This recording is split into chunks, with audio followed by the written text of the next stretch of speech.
আপনি জানেন কি আমাদের নবী হযরত মুহাম্মদ সাল্লাল্লাহু আলাইহি ওয়াসাল্লামের জানাজার নামাজ কে পড়িয়েছিলেন? যখন আমাদের নবীর ইন্তেকাল হলো তখন সবাই অনেক বেশি কষ্ট পেয়েছিলেন, কেননা দুনিয়ার সবচাইতে মূল্যবান জিনিস আল্লাহ দুনিয়া থেকে উঠিয়ে নিয়েছেন, যিনি পুরো কায়নাতের জন্য রহমত ছিলেন।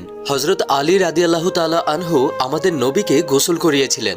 গোসল করানোর পর রাসূল সাল্লাল্লাহু আলাইহি ওয়াসাল্লামকে কাফনের কাপড় পরানো হয়, কিন্তু কোনো জানাজার নামাজ হয়নি, কেননা জানাজার নামাজ দোয়ায়ে মাগফিরাতের জন্য হয়। আমাদের নবী আর দুনিয়ার সব নবীরাই গুনাহমুক্ত ছিলেন, যার কারণে আমাদের নবী হযরত মুহাম্মদ সাল্লাল্লাহু আলাইহি ওয়াসাল্লামের জানাজার নামাজ পড়ানো হয়নি।